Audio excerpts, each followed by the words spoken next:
Bonjour à toutes et à tous. Ça fait plaisir de vous retrouver ce matin, fraîchement. Mais on est là par la grâce du Seigneur et aujourd'hui on veut se mettre à son écoute. On veut le louer, on veut proclamer qu'il est le roi des rois, le Seigneur des seigneurs.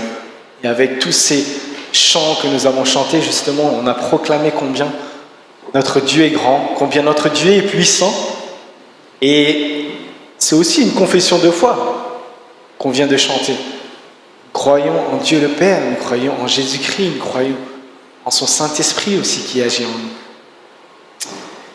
Et que nous puissions tout simplement mesurer les paroles que nous chantons. Et c'est vrai, voilà, nous voilà déjà, comme notre sœur Héloïse l'a dit, le deuxième dimanche de l'Avent. Et je ne sais pas comment débute, en tout cas, votre mois de décembre.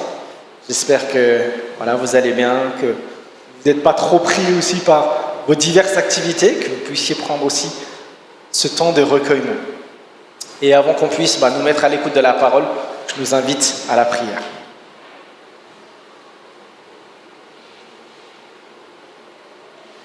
Oui, notre Dieu, notre Père, nous voulons encore cette matinée te tourner nos regards vers toi parce que tu es celui qui est digne de recevoir notre adoration, qui est digne que nous puissions venir à toi, que tu sois digne que nous puissions te bénir, Seigneur. Oui, Père, nous voulons dire du bien de toi parce que tu es bon, parce que tu es amour, parce que l'amour vient de toi, Seigneur, parce que c'est ce qui te caractérise le plus fondamentalement, Seigneur. Si nous pouvons aimer, c'est parce que, justement, tu nous as aimés le premier, comme nous dit ta parole. Et nous puissions aussi, en cet instant, ouvrir notre cœur afin de pouvoir aussi entendre ta voix. Que nous puissions avoir aussi ce désir réel d'avoir soif de ta parole. Que tu puisses nous parler, Seigneur, ce matin. Aide-moi à pouvoir être fidèle et juste dans mes propos. Éloigne toutes choses qui ne sont pas conformes à ta parole, Seigneur, mais que nous puissions revenir à l'essentiel, à l'évangile. Et vraiment, Seigneur, garde-nous. Que ton esprit renouvelle sans cesse notre manière de comprendre ta parole. Que nous puissions toujours saisir la beauté, la richesse, la profondeur de ta parole. Et Père, tout ceci, nous te demandons humblement dans le nom de Jésus. Amen. Et donc, je vous invite à la lecture biblique. Est-ce que ça fonctionne? Tac, tac.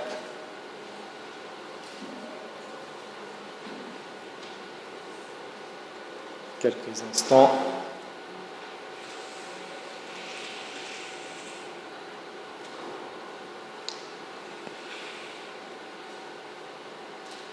Sinon, vous pouvez commencer à lire, à prendre le passage en question. Ça ne fonctionne toujours pas. Dans 1 Jean, chapitre 5, versets 1 à 12. Faites-moi. 1 Jean, chapitre 5, versets 1 à 12. Bon, nos frères et sœurs arrivent.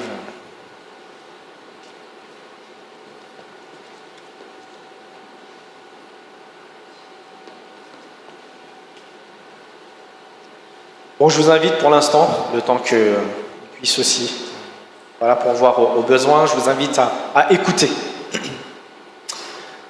Celui qui croit que Jésus est Christ est né de Dieu. Et celui qui aime le Père, qui fait naître à la vie, aime aussi les enfants nés de lui. Voici comment nous savons que nous aimons les enfants de Dieu. C'est lorsque nous aimons Dieu lui-même et que nous obéissons à ses commandements.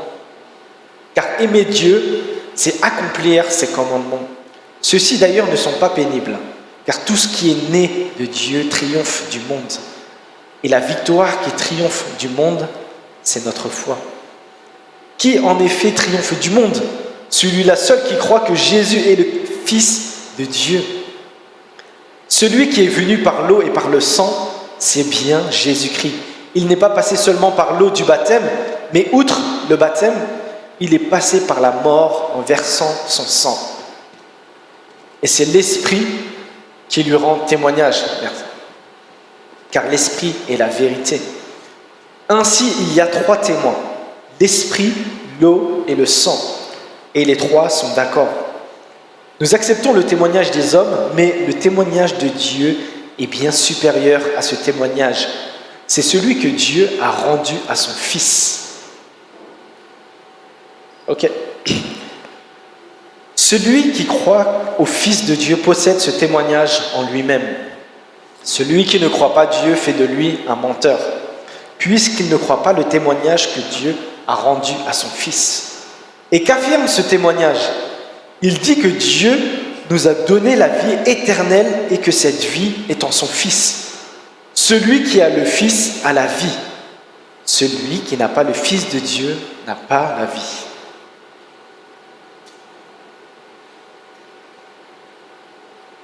Et avant de poursuivre notre texte, c'est vrai que maintenant vous avez l'habitude, j'aime bien rappeler, nous situer un peu le contexte pour pouvoir mieux saisir finalement les propos qu'on vient d'entendre. Jean, il s'adresse à des chrétiens troublés par des gens qui enseignaient en fait des erreurs. Les chrétiens, ils étaient perturbés à cause justement de ces faux enseignants qui prétendaient avoir une connaissance spéciale, quelque chose en fait de fort et de profond. Et en fait, Jean, il redresse ce qui a été tordu. Et il rassure les chrétiens en leur disant qu'ils peuvent faire confiance à l'enseignement qu'ils ont reçu dès le commencement. Et cet enseignement-là, rappelez-vous, c'est l'enseignement des apôtres. Et rappelez-vous, Jean donne ce que j'ai mis sur, vous pouvez le voir sur la slide, les critères qui permettent de reconnaître un chrétien. Et ça fait presque 3 mois qu'on est sur cette épître de Jean. Et s'il y a une chose globale que vous deviez retenir, parce que je sais que ça fait beaucoup, c'est que si vous vous posez la question un jour, est-ce que je suis chrétien ? Cette lettre, justement, nous donne les ingrédients pour savoir si nous sommes chrétiens. Et en fait, il va les développer à partir de 3 critères. Le premier, justement, c'est le péché et l'obéissance. Et si vous vous souvenez, je vous avais dit, Jean aime bien fonctionner en contraste, mettre des oppositions entre le péché, l'obéissance, entre la haine et l'amour, et entre justement l'erreur et la vérité. Et à chaque fois, en fait, dans sa lettre, il revient à chaque fois sur ces sujets. Et justement, le chrétien doit être du côté de l'obéissance, du côté de l'amour et du côté de la vérité. Et bien sûr, dans la réalité, c'est vrai que c'est difficile pour nous de tout le temps être dans la vérité, dans l'amour, dans l'obéissance. Mais Dieu ne nous laisse pas seuls, les amis. Nous avons son esprit en nous qui nous permet de tenir bon. Et la semaine dernière, on a abordé justement ce thème de l'amour. Et pareil, s'il y avait un passage, un verset dans l'épître de Jean que vous deviez retenir, c'est bien le verset qu'on a vu la semaine dernière. Dieu est amour. Si on vous demande comment est ton Dieu ? Est-ce que Dieu est un Dieu d'amour ? La réponse, les amis, rappelez-vous de la première lettre de Jean. C'est dedans qu'il dit que Dieu est amour. Et la semaine dernière, je ne sais pas si vous avez fait attention, mais dans le passage, il est répété au moins une 15aine de fois, le mot amour revient dans ces chapitres, dans ce verset. Et si un jour vos amis vous demandent, Dieu est amour, comment vous pouvez leur montrer ? C'est en leur rappelant ce passage, que Dieu est amour, que c'est lui qui nous a aimés le premier. Comment ? En donnant Jésus. Si vous aviez des amis qui vous pouvez questionner, comment est ton Dieu ? Dieu est amour, et c'est dans cette lettre. Si vous avez une chose à retenir, Dieu est amour, c'est dans 1 Jean. Comment savoir si je suis un chrétien ? Jean nous donne les éléments nécessaires, les 3 critères. Et ces 3 critères, elles englobent toutes les sphères de notre vie. Que ce soit au niveau de la doctrine, au niveau de nos croyances, notre notion du bien et du mal, notre question de la relation avec nos frères et nos sœurs. Et justement, dans notre texte, il va être question justement de ces 3 critères. Et je vous invite justement à voir au premier verset, celui qui croit que Jésus est Christ est né de Dieu. Et celui qui aime le Père qui fait naître à la vie aime aussi les enfants nés de lui. Quelle est cette première vérité? Celui qui croit en Jésus est né de Dieu. Pour le dire plus simplement, celui qui croit en Jésus devient enfant de Dieu. Si je crois en Jésus, je suis un enfant de Dieu.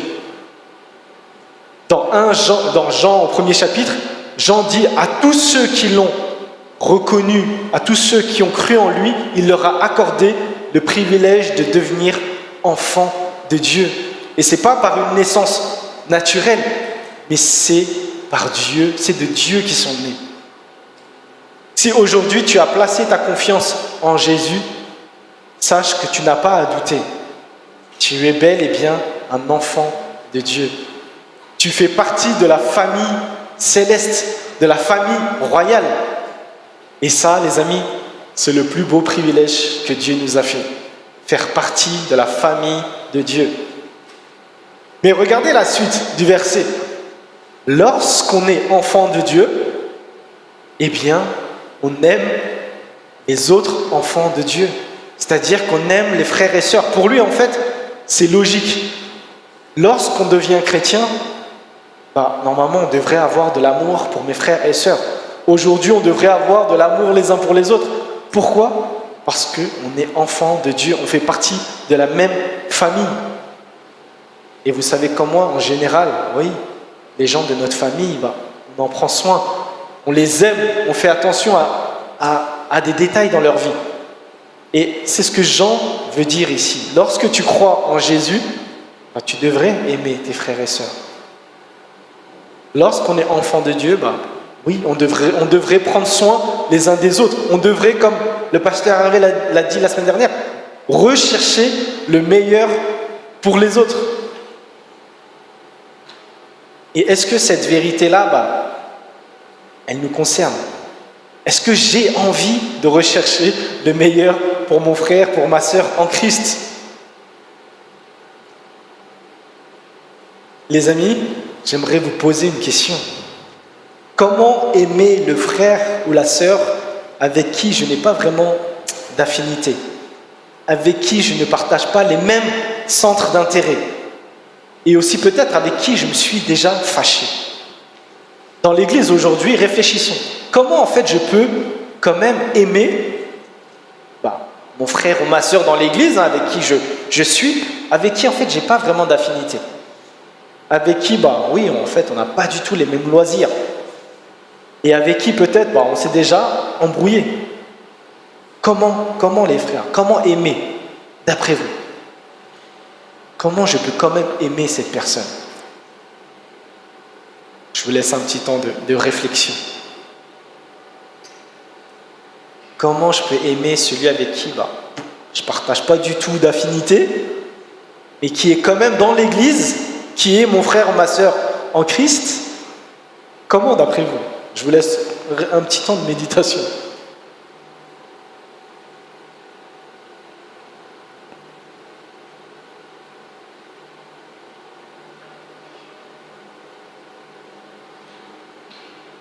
Vous voulez la réponse? Maintenant, regardons au verset 2. Voici comment nous savons que nous aimons les enfants de Dieu. C'est lorsque nous aimons Dieu lui-même et que nous obéissons à ses commandements. Si nous disons aimer Dieu, eh bien, on va prendre plaisir à faire ce qu'il nous demande et on va obéir à ses commandements. Aimer Dieu de tout notre cœur et aimer notre prochain comme nous-mêmes. Et en fait, même si j'ai du mal avec un frère, une sœur de l'église, avec qui, c'est vrai, la relation, elle n'est pas top, je vais l'aimer par égard pour le Seigneur. Parce que j'aime le Seigneur et j'ai envie de lui faire plaisir. Imaginons que vous avez du mal avec vos beaux-parents. Voilà, la relation elle est tendue. Par égard pour votre épouse ou votre époux, vous allez faire l'effort d'aimer les beaux-parents, de les supporter, de faire preuve de patience parce que vous aimez votre épouse, votre époux. Et vous savez que ça va lui faire plaisir que vous preniez soin de ses parents. Certes, j'ai peut-être du mal avec mes beaux-parents, mes cousins, etc. Mais parce que j'aime ma femme, je vais quand même prendre soin de mes parents. Parce que je sais que ma femme, c'est normal. Elle a envie que je prenne soin de ses parents, que je les respecte. Dans la foi, c'est la même chose. Si nous disons aimer Dieu, eh bien, on va respecter ses commandements. Par égard pour le Seigneur, on va quand même faire l'effort d'aimer mon frère ou ma sœur avec qui, j'ai peut-être du mal, mais parce que j'aime le Seigneur.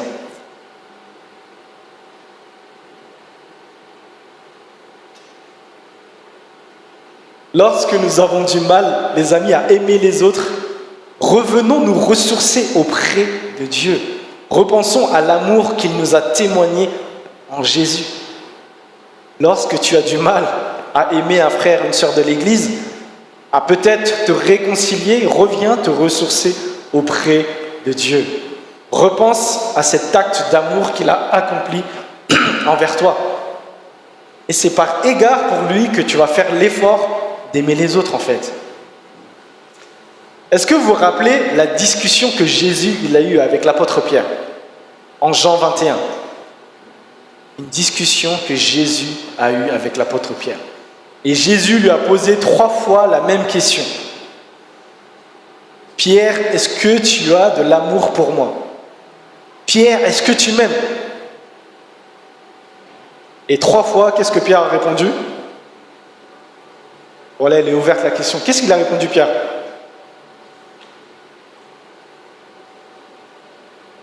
Héloïse, vas-y, je t'entends là, l'élève. Qu'est-ce qu'il a dit?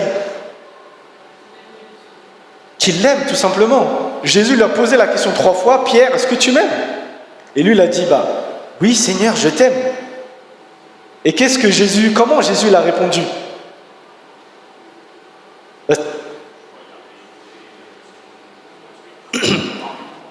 Ouais, mais après c'était quoi? Lorsque Pierre a dit, oui, je t'aime Seigneur, tu connais que j'ai de l'amour pour toi. Qu'est-ce qu'il a répondu Jésus? Comment il a répondu? Prendre soin de ses brebis. La preuve, comment vous pouvez aimer Jésus aujourd'hui? Nous qui nous disons que nous aimons Jésus, aimer les autres, prendre soin de ses brebis. C'est comme ça qu'on témoigne qu'on aime réellement Jésus. On a beau chanter Jésus, je t'aime, tu es mon sauveur, mon Seigneur. Mais lui, concrètement, il te dit, aime celui qui est à côté de toi, dans ton église. C'est comme ça que tu m'aimes finalement. Parfois, on veut chercher loin, mais non, Jésus, si tu as de l'amour pour moi, prends soin de mes brebis. Si tu dis aimer Jésus, aime ton frère ou ta sœur, même avec qui tu as peut-être du mal. Mais rappelez-vous par égard pour le Seigneur. Parce que j'aime le Seigneur, je préfère lui obéir plutôt que de détester finalement mon frère ou ma sœur. Les amis, nous prouvons notre amour envers Dieu lorsque nous aimons les autres. Et en fait, c'est de cette manière que nous pouvons exprimer notre amour finalement concrètement pour Dieu. Et vous savez, je l'ai déjà dit plusieurs fois, mais en tout cas, comme on dit, la répétition permet de mieux mémoriser. Aimer Dieu et aimer son prochain. En fait, c'est comme les 2 facettes d'une même pièce. Vous ne pouvez pas les séparer. Tu dis que tu aimes Dieu, prends soin aussi des autres. Tu prends soin des autres, prouvera aussi que tu aimes vraiment Dieu. Si nous disons aimer Dieu, cela doit se voir dans l'amour que nous portons aux autres. Et si nous portons de l'amour aux autres, cela prouvera que nous aimons Dieu. Je répète cette phrase parce que, en fait, je la kiffe, cette phrase. Si nous disons aimer Dieu, cela doit se voir dans l'amour que nous portons aux autres. Et si nous portons de l'amour aux autres, cela prouvera que nous aimons Dieu.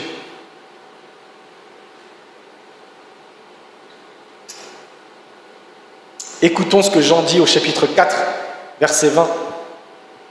Si quelqu'un prétend aimer Dieu tout en détestant son frère, c'est un menteur. Car s'il n'aime pas son frère qu'il voit, il ne peut pas aimer Dieu qu'il ne voit pas. Waouh! Ce verset-là, c'est une punchline qui fait très mal. Hein? Si quelqu'un prétend aimer Dieu tout en détestant son frère, c'est un menteur. Car s'il n'aime pas son frère qu'il voit concrètement, il ne peut pas aimer Dieu qu'il ne voit pas.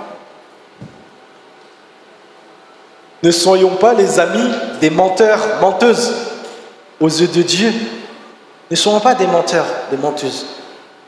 Aimons-nous les uns les autres et qu'ainsi Dieu voit que nous l'aimons, que nous obéissons en fait à ses commandements. Ah, c'est vrai que cette parole, elle nous fait réfléchir. On prétend aimer Dieu, mais Dieu concrètement encore, ça revient à ce que je disais tout à l'heure. Tu dis que tu m'aimes, mais celui qui est à côté de toi, que j'ai placé dans ton église, si tu le détestes, viens pas me dire que tu m'aimes.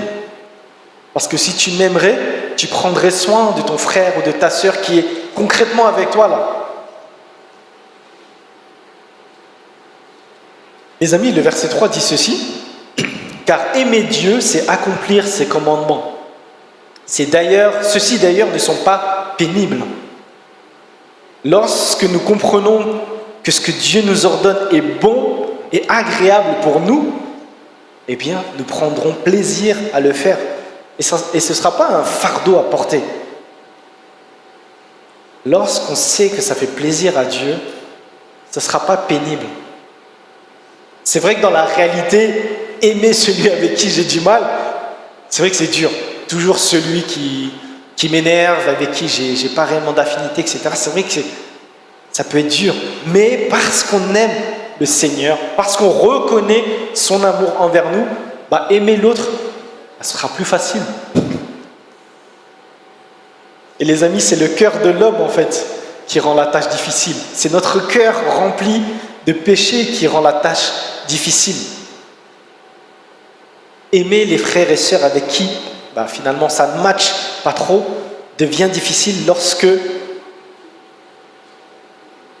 finalement je suis trop centré sur moi-même, sur mes désirs, sur mes centres d'intérêt, sur ma personne. Aimer les autres, ça devient difficile lorsque ça ne matche pas trop, parce que quand je suis trop centré sur moi-même, trop sur ma volonté, trop sur ma personne, vas-y, de toute façon, la personne, le frère ou la sœur, elle ne m'apporte rien dans ma vie. Je ne partage rien avec elle. Elle ne m'apporte rien.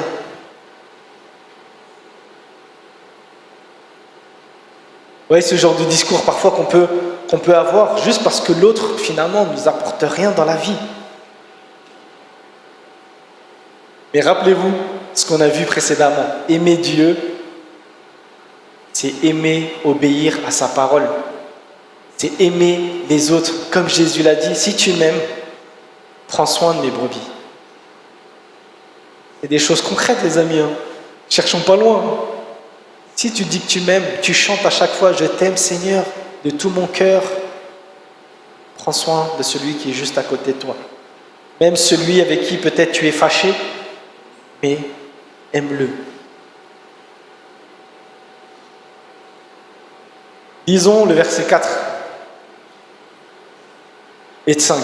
« Car tout ce qui est né de Dieu triomphe du monde, et la victoire qui triomphe du monde, c'est notre foi.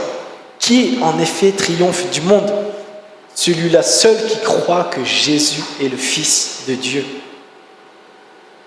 Si nous avons la victoire sur le monde, les amis, c'est uniquement parce que nous reconnaissons que Jésus est le Fils de Dieu et que nous avons mis notre confiance en lui, dans sa personne, dans ce qu'il a accompli.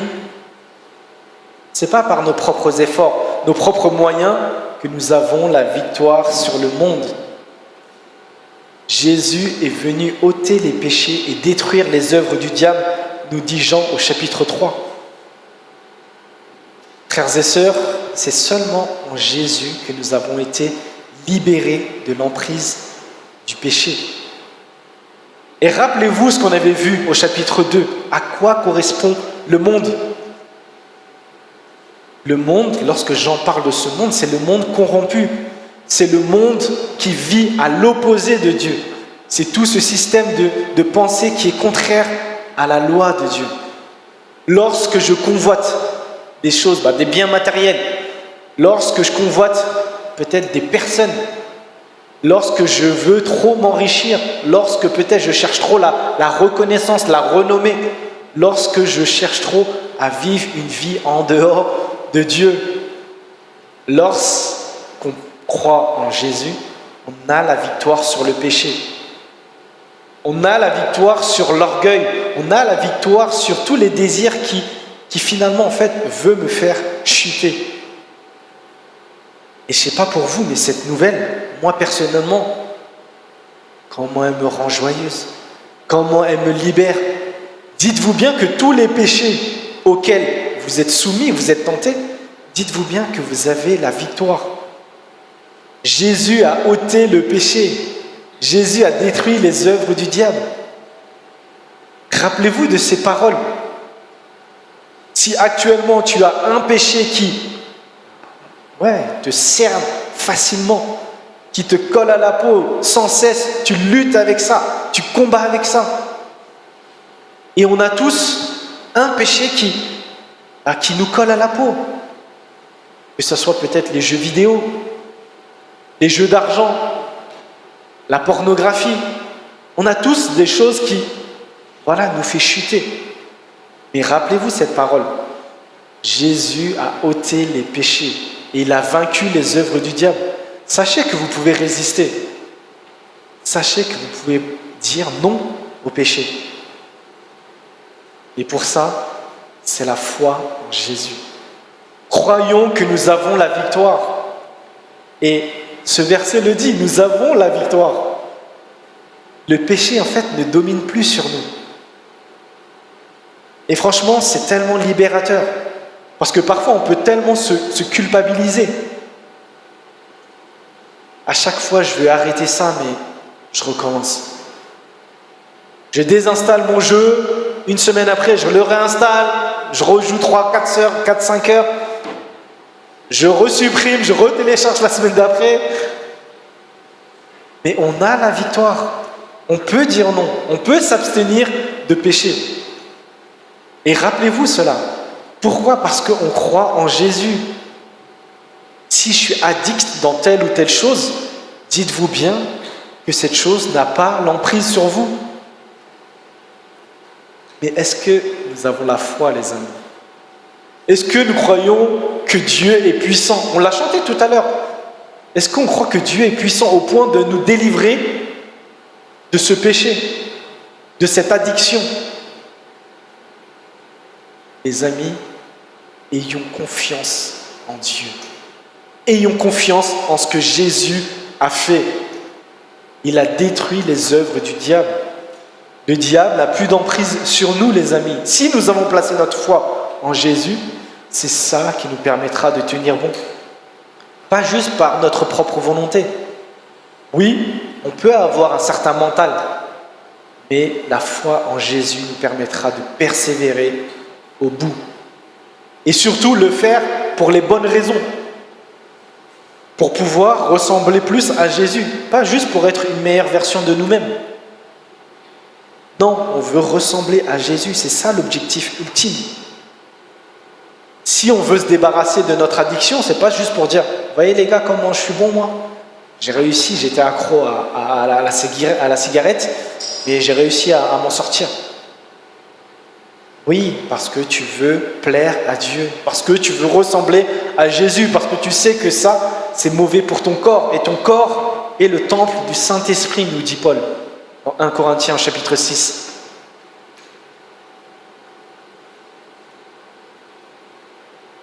Ça va jusque-là ? On continue. Dans les versets suivants, voici ce que dit Jean. Et je l'ai mis en couleur pour que vous puissiez souligner. Parce que c'est vrai que, comme je vous l'ai dit souvent, je mets en relief ce qui ressort, ou le mot qui revient souvent, parce que l'auteur veut attirer notre attention sur ça. Et ici, il va être question de témoignage. De témoignage, et toujours sur le centre de la Bible. Le centre de la Bible, la personne de Christ. Il est question, les amis, ici de témoignage. Et c'est vrai que c'est un passage un peu spécial quand même, qui est, quand on le lit, un peu difficile. Et on retrouve 3 éléments. Je les ai mis en couleur. Il y a l'eau, le sang et l'esprit. Et des fois, c'est vrai, quand on lit rapidement, on n'arrive pas tout de suite à comprendre. Et donc, je relis avec vous. Celui qui est venu par l'eau et par le sang, c'est bien Jésus-Christ. Il n'est pas passé seulement par les eaux du baptême, mais outre le baptême, il est passé par la mort en versant son sang. Et c'est l'Esprit qui lui rend témoignage, car l'Esprit est la vérité. Il y a ainsi 3 témoins, l'Esprit, l'eau et le sang, et les 3 sont d'accord. Nous acceptons le témoignage des hommes, mais le témoignage de Dieu est bien supérieur. Et ce témoignage, c'est celui que Dieu a rendu à son Fils. Qu'est-ce que ça veut dire tout ça? L'eau, le sang, l'esprit. Et c'est vrai que ce passage, je vous l'avoue, il a fait pas mal couler d'encre. Parce que, vous savez, chacun a son interprétation de la Bible. Certains voient, dans les 3, l'eau, le sang, l'esprit, l'eau, le sang et l'esprit. La Trinité, par exemple. Il y a beaucoup de choses, mais je vais pas non plus m'étendre dessus. Et je vais partir aussi sur une interprétation avec d'autres commentateurs. Et ici, l'eau, c'est expliqué, ça concerne Jésus. L'eau, le sang, l'esprit, tous ces 3 éléments concernent la vie de Jésus. L'eau concerne, comme il a dit, ça représente le baptême de Jésus. Jésus est passé par les eaux du baptême. Le sang, Jésus est mort à la croix. Et le sang représente justement cette mort à la croix.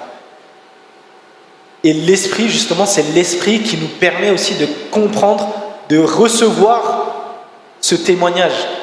Parce qu'aujourd'hui, tout le monde, beaucoup de monde croit en Jésus. Beaucoup de monde croit que Jésus est venu sur terre, qu'il a vécu une belle vie, que c'était un grand prédicateur, qu'il avait une belle sagesse. Mais il manque quelque chose. Et c'est ce que nous dit ce texte. Le témoignage des hommes est important, parce que les historiens le disent. Jésus a vécu, Jésus est passé par les eaux du baptême, Jésus est mort. C'est bien, ça s'arrête là. Et pour nous qui avons l'Esprit de Dieu, nous croyons que ce baptême, que cette mort, c'est pas juste un baptême, c'est pas juste une mort, mais que Jésus, en allant au baptême, allait prendre finalement sur lui aussi. Parce que, rappelez-vous, quand Jean appelait les gens à se faire baptiser, c'était quoi la raison?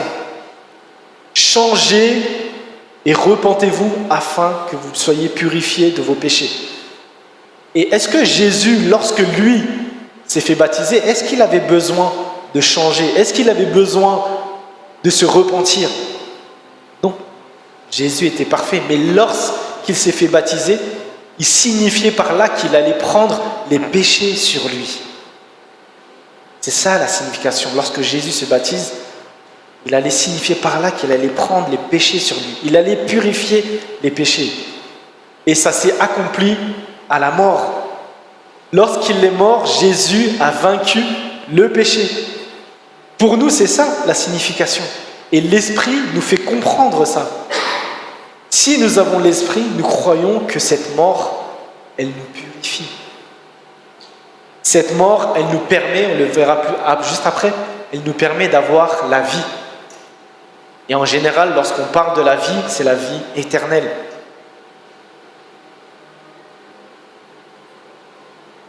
Jean dit que le témoignage des hommes est important, oui, parce que concrètement, les gens ont vu Jésus se faire baptiser, ont vu Jésus mourir, mais le plus important dans tout ça, le témoignage que Dieu lui a rendu.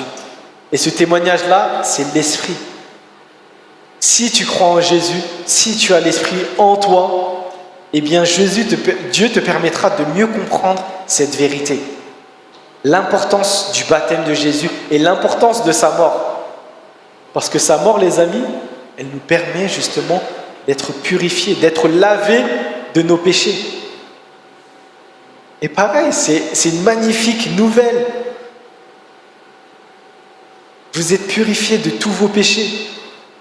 Lorsque vous avez cru en Jésus, lorsque vous avez placé votre confiance, tous les péchés, c'est-à-dire passé, présent, futur. Je ne sais pas si vous vous rendez compte de cette vérité-là. Jésus s'est débarrassé de tous nos péchés. Et après, c'est vrai, pour nous qui sommes encore dans notre nature pécheur, c'est vrai, on a encore cette nature de vouloir pécher, de vouloir encore parfois faire du mal, parfois sans le vouloir. Mais Jésus nous a débarrassés de nos péchés. Mais ce n'est pas une raison pour nous, en tant que chrétiens, de dire c'est bon, Jésus il a lavé tous mes péchés, maintenant je peux pécher. De toute façon, Jésus il a tout pris sur lui. Non, les amis, la Bible nous appelle à marcher dans la sainteté. Parce que c'est ce que nous serons parfaitement. La suite, celui qui croit au Fils de Dieu possède ce témoignage en lui-même. Celui qui ne croit pas Dieu fait de lui un menteur puisqu'il ne croit pas le témoignage que Dieu a rendu à son Fils. Et qu'affirme ce témoignage? Il nous dit que Dieu a donné la vie éternelle et que cette vie est en son Fils. Celui qui a le Fils a la vie. Celui qui n'a pas le Fils de Dieu n'a pas la vie. Et comme je l'ai dit, si aujourd'hui tu es convaincu d'avoir la vie éternelle, si aujourd'hui tu es convaincu que Jésus est ton Seigneur, ton Sauveur, si aujourd'hui tu crois en Jésus, en sa vie, en sa mort, en sa résurrection, c'est bien une preuve que tu as l'Esprit en toi. Et comme je l'ai dit, il n'y a pas à vouloir ressentir des émotions fortes, à être en extase. Le fait que nous croyons en Jésus, le fait que nous croyons qu'il est mort pour nos péchés, pour mon péché, eh bien ça, c'est la preuve même que l'Esprit vit en toi. Et c'est l'Esprit qui nous permet de comprendre ça. Parce que comme je vous ai dit, beaucoup de gens croient en Jésus. Beaucoup de personnes voient en Jésus un homme très sage, qui avant lui a dit, aimez vos ennemis, aimez ceux qui vous font du mal. Les gens reconnaissent que Jésus avait une sagesse, mais ça s'arrête là. Alors que lorsque vous avez l'Esprit de Dieu en vous, crois plus que ça. Crois que cette mort, elle nous libère du péché. Que ce péché qui, comme je vous l'ai dit tout à l'heure, veut nous faire du mal, veut nous faire chuter, il n'a pas la victoire. Jésus a déjà ôté ce péché. Mais c'est l'Esprit qui nous permet de tenir bon, les amis. Le péché nous permet de tenir bon, de persévérer. Et sachez que c'est une réalité. Si nous croyons en Jésus, nous avons la vie éternelle. Mais cette vie éternelle, c'est vrai qu'on pense souvent à l'au-delà. C'est vrai, c'est une réjouissance. Mais les amis, cette vie éternelle, elle commence déjà ici-bas. On peut déjà se réjouir. Et la vie éternelle, lorsque nous mesurons que nous l'avons aujourd'hui, qu'est-ce que cela devrait provoquer en nous? Le fait que j'ai la vie éternelle, qu'est-ce que ça doit provoquer en moi, en toi? Les amis, de la joie, de la persévérance, de la patience. C'est comme si aujourd'hui, tu sais que tu as déjà acheté ton billet d'avion pour, je ne sais pas, les vacances de tes rêves, aux Bahamas, je ne sais pas. Quel est ton pays de rêve? Sache qu'aujourd'hui, Jésus a payé déjà ton billet. Tu vas y aller. Et vous savez, cette émotion, lorsqu'on a déjà payé, quand on a booké nos vacances, on sait très bien qu'on va y aller. Ça nous donne de la joie. Il y en a peut-être qui ont déjà réservé leurs vacances d'été. Ils ont déjà payé leur billet d'avion, tout booké. En fait, ça provoque quoi en nous? On a de la joie. On sait très bien que même si ça va être galère de travailler pendant 6-7 mois, mais on sait très bien qu'à ce moment, on va être dans la joie. On va profiter. Les amis, dans la foi, c'est pareil. Jésus a déjà payé le prix. Nous avons déjà la vie éternelle. Nous serons à ses côtés. C'est vrai, ça nous permet de tenir bon parce que j'avoue, la vie, elle est dure. La vie, elle est violente. La vie, elle ne fait pas de cadeaux. Mais lorsqu'on a cette espérance que oui, on a déjà la vie éternelle, réjouissons-nous aujourd'hui. Lorsqu'on parle de vie éternelle, on pense souvent que l'au-delà, mais apprécions-la déjà aujourd'hui. Apprécions le parcours. Comme nous sommes certains d'avoir la vie éternelle avec Jésus, ça doit nous permettre de tenir bon aujourd'hui. Et comme je vous l'ai dit, durant ce temps de l'Avent, j'aimerais vraiment qu'on puisse s'arrêter sur ce message d'espérance. Parce que c'est l'espérance, l'espoir qui nous permet de tenir bon. Si tu n'as aucun espoir, si tu ne sais pas où tu iras après ta mort, quel sens a la vie? Comment donner du sens à ta vie lorsque tu ne sais même pas où tu iras après? Et lorsque nous sommes chrétiens, chrétiennes, lorsque nous avons cru en Jésus, on sait où on ira. Et surtout, on sait avec qui on sera. Et c'est ça le plus important. On n'attend pas un lieu paradisiaque. On attend surtout une personne. Parce que vous savez comme moi que même lorsque vous êtes dans un endroit le plus magnifique, si vous êtes seul, c'est triste. C'est bien, vous allez apprécier la vue, mais lorsqu'on est avec les gens qu'on aime, même si on est juste au grec, même si on est juste, je ne sais pas où, on est content. Lorsqu'on est avec les personnes qu'on aime, tout change. Lorsqu'on est avec la personne qu'on aime, même si on est juste dans un endroit peut-être banal, on aime parce qu'en fait, on est avec celle qu'on aime. Lorsque Jésus reviendra, on sera avec lui. Et c'est ça qui doit nous réjouir.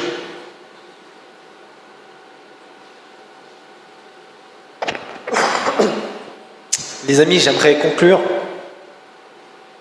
Lorsque nous croyons en Jésus, lorsque nous disons que nous croyons en Jésus, cette croyance, ce n'est pas juste une croyance intellectuelle. Oui, on doit comprendre ce que ça veut dire croire en Jésus, mais ça doit nous amener à concrètement l'appliquer. Croire, c'est agir en conséquence.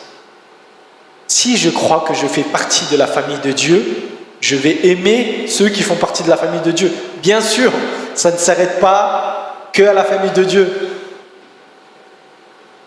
Mais déjà, si on n'arrive même pas à s'aimer entre nous, quel témoignage on peut témoigner aux autres?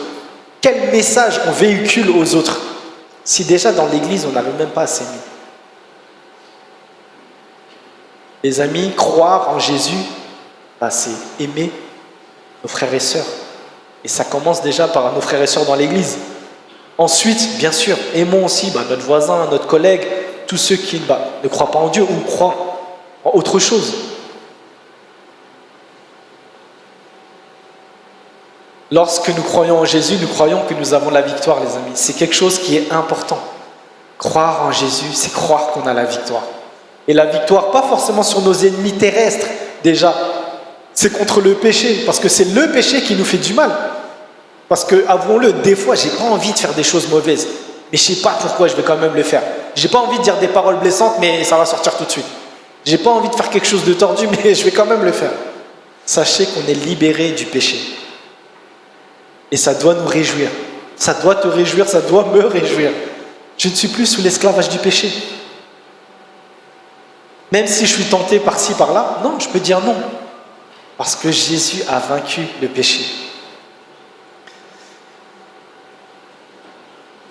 Et les amis, rappelez-vous de ce témoignage, l'eau, le sang, l'esprit. C'est vrai, le témoignage physique, le témoignage de Jésus est vrai, le témoignage de sa mort est vrai, mais le témoignage de l'esprit qui nous fait comprendre sa réelle signification est plus importante. Et rappelons-nous que nous avons l'esprit de Dieu en nous. Si nous avons compris ça, c'est que l'esprit agit en nous. Et ça nous fait du bien, les amis. En plaçant notre confiance en Jésus, toi et moi, nous avons la vie éternelle. Toi et moi, on va se voir pour l'éternité. Waouh, bonne nouvelle ou mauvaise nouvelle? Regardez à côté de vous. Vos frères et vos sœurs, vous les verrez pour l'éternité. C'est une bonne chose ou une mauvaise chose? Les amis, on va se voir pour l'éternité. Je ne sais pas si vous allez la comprendre. On va se rappeler, on était à Pantin. On était là, on était assis là, on a écouté ce message. L'éternité avec ceux qu'on aime. C'est pas un message beau, ça? Et surtout avec celui qu'on aime d'abord, Jésus. Et j'aimerais finir sur ce verset d'une sœur en plus qui l'aime beaucoup, une sœur que j'ai appris, ce verset préféré d'une sœur dans l'église. Actes, chapitre 4, verset 12. Et c'est vraiment un verset qui est encourageant, les amis. C'est en lui seul que se trouve le salut. Dans le monde entier, Dieu n'a jamais donné le nom d'aucun autre homme par lequel nous devions être sauvés. Et ce nom, c'est Jésus. Ce nom par lequel nous sommes sauvés, c'est Jésus. Prions, mes amis. Oui, notre Dieu, notre Père, quelle joie nous avons lorsque nous réalisons, lorsque nous mesurons combien nous sommes privilégiés, parce que nous faisons partie de ta famille, parce que tu es venu nous chercher, Seigneur, là où nous étions perdus, mais tu es venu nous chercher, tu es venu nous relever, tu es venu restaurer notre condition, Seigneur. Merci parce que tu nous aimes pour ce que nous sommes, tes créatures. Merci parce que tu nous aimes, parce que nous sommes tes enfants. Et Seigneur, vraiment merci pour ce message d'espoir. Merci parce que nous avons la victoire. Nous pouvons dire non au péché, Seigneur.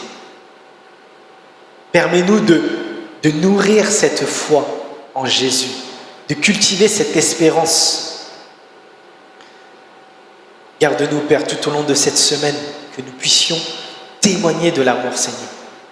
Parce que c'est en témoignant de l'amour aux uns et aux autres qu'on prouve notre amour pour toi. Aide-nous, même si, c'est vrai, notre cœur est orgueilleux, notre cœur est tortueux. C'est vrai qu'on a du mal à aimer notre prochain. Mais Seigneur, que nous puissions à chaque fois considérer ton amour. Que nous puissions le faire pour toi. Que nous puissions faire comme notre Maître le dit. Si nous t'aimons, que nous puissions prendre soin de tes brebis. Merci Père encore pour ta parole. Aide-nous à tenir bon dans ce monde corrompu par le péché, Seigneur. Nous avons besoin de ton aide, de ton esprit en nous. Et Père, toute chose, nous te le demandons et nous te le prions humblement dans le nom de Jésus. Amen.